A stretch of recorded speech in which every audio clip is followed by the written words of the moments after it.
Buenas noches, mi nombre es Gutiérrez Montaño Johan Andreu y voy a exponer sobre los siguientes conceptos. ¿Qué es la impedancia?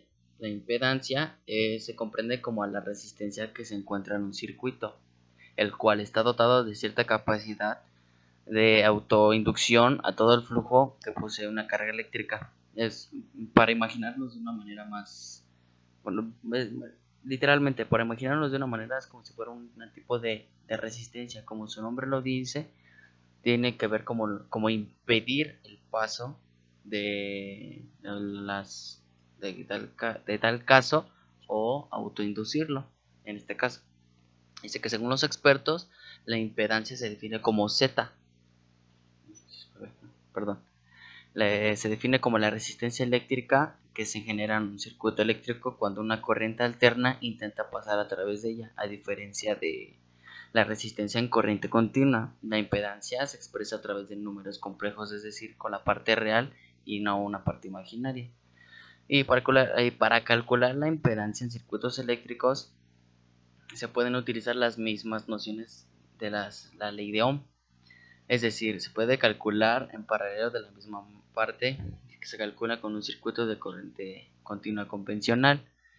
¿A qué voy? A que la impedancia es posible medirse experimentalmente en diversos dispositivos a través de un instrumento denominado multímetro. Y este se calcula, para hacer su cálculo de la impedancia tendremos que tener en cuenta que si la cantidad de resistencia está presentada por la longitud de una línea horizontal, ¿sí? Todos recordemos que es horizontal, y la cantidad de resistencia inductiva está representada por la longitud de una línea vertical. Entonces, la cantidad de impedancia se representa por la longitud de la línea diagonal. ¿A qué voy? Eso formaría un triángulo rectángulo en una rosa de los vientos, se puede decir, en un plano cartesiano, y forma un triángulo. Ese triángulo, todos recordamos que existe una ley que es para calcular la parte de la base, la parte de la altura y la diagonal, que es la hipotenusa. En ese caso la hipotenusa es igual a la suma del cuadrado de los catetos. Pero en este caso sustituimos a C como Z, sustituimos al lado A como R y al lado B como XL, evidentemente al cuadrado. Y aquí terminamos con este concepto y pasamos al siguiente. Ahora sí, ¿qué es la admitancia? Medida que expresa la facilidad de paso de la corriente alterna de un circuito. Su valor es el recíproco de la impedancia Z, que se viene representada en sí mismo se nombra como y tiene como parte real la G, que es la conductancia, y como parte imaginaria B, que es la susceptancial, perdón, se me traba un poco la lengua. Si Z es la impedancia, R es la resistencia y X es la reactancia, entonces quedamos que Z es igual a R más JX, que por lo tanto es Y igual a 1 sobre Z, que esto es igual a G más JB. Y ahora pasamos directamente a la reactancia. La reactancia es el ámbito de la electrónica que se nombra como reactancia a la barrera ofrecida al paso de corriente alterna por inductores, que son las bobinas. Recordemos que la bobina es en circulitos. Bueno, bobinado, así que ¿cómo se lo podría definir? Literalmente en círculos o condensadores, y se mide en ohmios. Los otros dos tipos básicos de componentes del circuito, que son los transistores, resistencias, no presentan reactancia. Cuando la corriente alterna circula por uno de estos dos elementos que contiene reactancia, la energía se almacena y se libera alternativamente en forma de un campo magnético.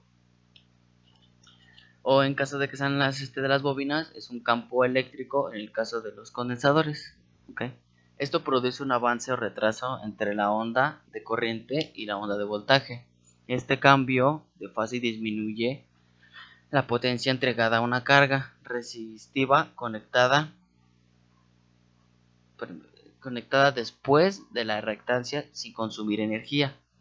Y aquí quedamos que son dos tipos de reactancia, que es la capacitiva y la inductiva. La capacitiva, que se marca como XC, es la propiedad que tiene un condensador para reducir la corriente de un circuito de corriente alterna.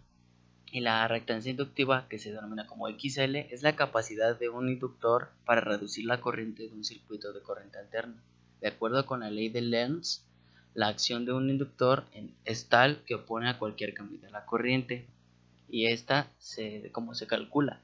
Se calcula que la reactancia es un inductor, que es la inducida usualmente designada como L.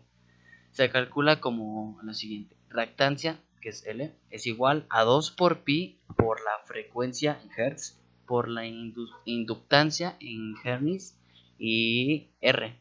Y esto quedaría que es igual a 2x por 3.1416 por F por L. Un ejemplo sería para un inductor de 5 Henrys a un kilohertz, sería igual que la R, sería igual a 2 por 3.1416 por 1000 por 5 menos 31.416, que recordemos que se pasan los de kilohertz a hertz y dije la ohm.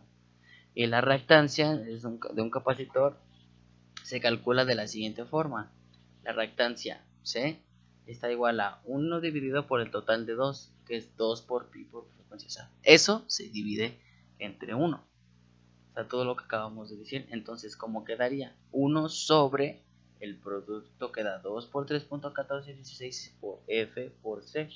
Un ejemplo sería un capacitor de 10 microfaradios a 1 kilohertz.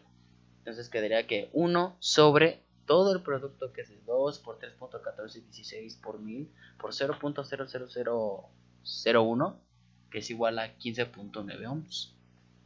Y hasta aquí quedaría mi exposición. Muy bonita noche o día o tarde. Y hasta luego.